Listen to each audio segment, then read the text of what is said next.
샬롬, 이동춘 목사입니다. 오늘도 여러분의 삶이 주님의 평안으로 가득하시길 기원하며 하나님의 말씀을 나누겠습니다. 오늘 주시는 말씀은 요한복음 5장 1절로부터 18절의 말씀입니다. 이 말씀 중에 15절로부터 18절을 읽겠습니다. 그 사람이 유대인들에게 가서 자기를 고친 이는 예수라 하니라. 그러므로 안식일에 이러한 일을 행하신다 하여 유대인들이 예수를 박해하게 된지라. 예수께서 그들에게 이르시되 내 아버지께서 이제까지 일하시니 나도 일한다 하시매 유대인들이 이로 말미암아 더욱 예수를 죽이고자 하니 이는 안식일을 범할 뿐만 아니라 하나님을 자기의 친아버지라 하여 자기를 하나님과 동등으로 삼으심이로라. 아멘. 요한복음 5장 1절로부터 18절 말씀을 본문으로 다시 예수님을 주인의 자리로 라는 제목으로 말씀을 나누도록 하겠습니다. 유대인에게는 명절을 최고로 보내는 방법이 있었습니다. 명절에 예루살렘 성전에 가서 예배를 드리는 것이었습니다.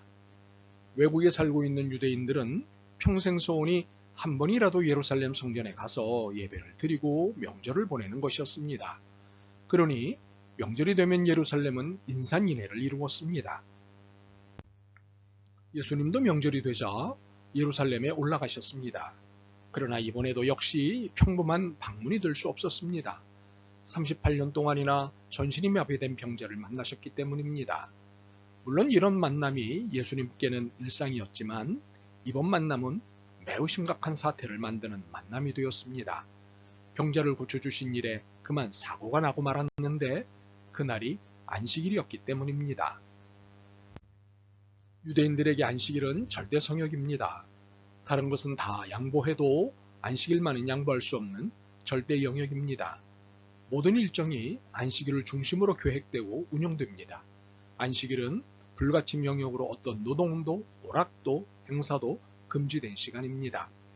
그렇기 때문에 안식일을 건드리고 위배한다는 것은 생명을 내놔야 하는 사건이 되는 것입니다. 주일이 이러한 안식일의 맥을 잇는 것이라면 오늘날의 주일은 안식일의 정신에서 너무 멀리 나와 버린 것입니다. 그래서 만분의 1이라도 이 정신을 계승했으면 좋겠다는 생각을 가질 때가 있습니다. 물론 안식일의 규정을 전적으로 지지해서 드리는 말은 아닙니다. 그 정신을 말하는 것입니다. 여하튼 안식일에는 밥 짓는 것, 전구 가는 것, 못질하는 것조차 노동으로 간주하여 엄히 금하고 있는 형편에서 안식일에 병을 고쳐주신 일은 대형 사고였습니다. 그러니 당연히 10절로부터 16절의 상황이 나타날 수밖에 없었던 것입니다. 유대인들이 병 나은 사람에게 이르되 안식일인데 내가 자리를 들고 가는 것이 옳지 아니하니라.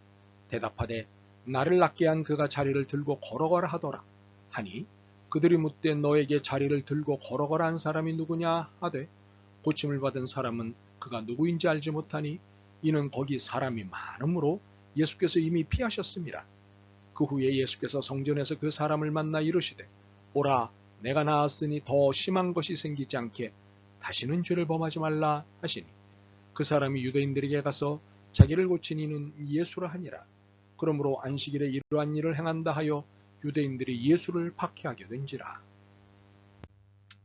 안식일에 목숨을 걸고 있는 유대인들의 입장에서 예수님의 행동은 큰 문제일 수밖에 없고 그렇게 예수님을 박해하는 것은 너무도 당연한 것 아니겠습니까? 그런데 이들의 반응에 대한 예수님의 응답은 충격 그 자체였습니다. 17절입니다. 예수께서 그들에게 이르시되 내 아버지께서 이제까지 일하시니 나도 일한다 하시매 무슨 뜻일까요? 이것은 나는 안식일이 그 많은 노동을 한 것이 아니다. 나는 하나님이 하시는 일을 한 것이다. 생명을 살리는 일을 한 것이다는 말씀입니다. 내 아버지께서 이제까지 일하고 계시니 나도 일한다. 이 말씀을 자세히 들여다보면 일의 계속성, 일의 무중단성을 볼 수 있습니다.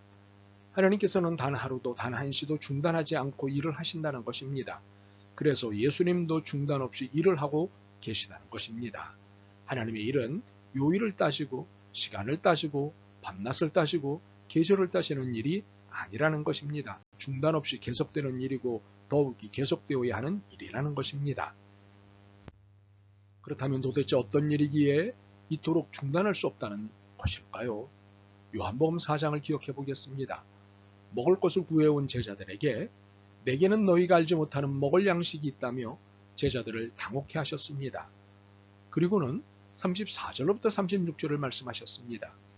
예수께서 이르시되 나의 양식은 나를 보내신 이의 뜻을 행하며 그의 일을 온전히 이루는 이것이니라. 너희는 넉 달이 지나야 추수할 때가 이르겠다 하지 아니하느냐? 그러나 나는 너희에게 이르노니 너희 눈을 들어 밭을 보라. 휘어져 추수하게 되었도다. 거두는 자가 이미 삭도 받고 영생에 이르는 열매를 모으나니 이는 뿌리는 자와 거두는 자가 함께 즐거워하게 하려 함이라. 예수님은 당신의 양식을 휘어져 추수하게 된 것을 추수하는 것이라 하셨습니다. 바로 이 양식을 얻는 것이 하나님의 일입니다. 중단할 수 없는 하나님의 일은 하나님이 영원 전부터 계획하시고 품으신 영혼들을 구원하시는 일입니다. 하나님이 세상을 이처럼 사랑하사 독생자를 주셨으니 이는 그를 믿는 자마다 멸망하지 않고 영생을 얻게 하려 하심이라. 요한복음 3장 16절입니다. 그러므로 예수님은 안식일의 규정을 어기신 것이 아니었습니다. 노동을 한 것이 아니기 때문입니다. 생명을 구원하는 일은 노동이 아니기 때문입니다. 설령 이것이 노동이라 할지라도 안식일의 규정이 하나님의 일보다 상위법일 수는 없습니다.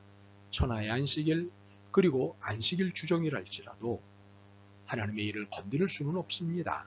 하나님의 일은 모든 것의 상위법이기 때문입니다. 더욱이 이보다 더 중요한 사실이 있습니다. 마태복음 12장 1절로부터 8절은 안식일에 밀밭 사이를 지나던 제자들이 시장하여 이삭을 잘라 먹은 일을 두고 바리새인들로부터 안식일 시비를 받은 사건입니다. 시비를 건 바리새인들에게 예수님께서 하신 말씀은 너무도 중요한 사실입니다. 인자는 안식일의 주인이라. 이 사실로 볼 때 38년 된 명절을 고쳐주신 예수님을 안식일을 범했다며 박해를 가한 것은 주객이 전도된 것 아니겠습니까? 주인이 한 일을 객이 시비를 했으니 말입니다. 경중에 있어서도 무엇이 중한지도 모르고 난리를 친 것 아니겠습니까? 선후에 있어서도 무엇이 우선인지 모르고 난리친 것 아니겠습니까? 사람을 살리고 구원하는 것이 먼저겠습니까? 규칙을 지키는 것이 먼저겠습니까? 참으로 잘못한 것은 예수님이 아니라 유대인들입니다. 이러한 주객전도의 상황이 우리의 신앙생활에도 빈번하게 나타납니다. 예수님이 삶의 주인이신지 내가 삶의 주인인지를 헷갈리는 것은 물론이고 아예 주인의 자리를 내가 꿰차고 있다는 사실입니다. 예수님께 여쭙기는커녕 아예 예수님을 내 유익을 위한 내 필요를 위한 심부름꾼 정도로 여긴다는 사실입니다. 우선순위는 어떻습니까? 예수님 먼저입니까? 나 먼저입니까? 혹시 자신의 신앙생활에 핑계가 늘어나는 것을 보고 있지는 않는지요? 자기 변명, 자기 변호, 자기 궤변 등과 같은 것들이 늘어가고 있는 것을 느끼시는지요? 하나님의 뜻을 따르지 않고 있음을 아파하고 민망해야 함에도 불구하고 어쩔 수 없지 않느냐는 식의 항변이 늘어가는 것은 참으로 안타까운 일입니다. 물론 자신의 삶에 충실하지 말라는 것이 아닙니다. 최선을 다하셔야 합니다. 열심과 열정을 갖고 사셔야 합니다. 그러나 이 모든 것에 예수님의 승인을 받고 있느냐, 예수님이 우선순위에 계시느냐를 묻고 있는 것입니다. 특히 하나님이 지금까지도 하고 계시는 영혼 구원을 위해 일하느냐는 질문을 하고 있는 것입니다. 바라기는 이제 주객전도의 삶을 버리면 좋겠습니다. 주인의 자리에 다시 예수님을 모시면 좋겠습니다. 우선순위를 다시 예수님께 드리면 좋겠습니다. 삶의 모든 결정권을 예수님께 다시 넘겨드리면 좋겠습니다. 그래서 예수님께서 내 삶에서 일하시게 하십시다. 그리고 하나님이 일하시고 예수님이 일하시는 영혼 구원을 위해 함께 애쓰십시다. 아멘. 주님, 용서하옵소서. 감히 제 삶의 주인 노릇을 하고 있던 것을 용서하옵소서. 이제 주인이신 주님께 삶의 주권을 돌려드립니다. 받으시고 다스리시옵소서. 예수 그리스도의 이름으로 기도드립니다. 아멘. 오늘도 여러분의 믿음과 삶을 응원합니다. 사랑합니다.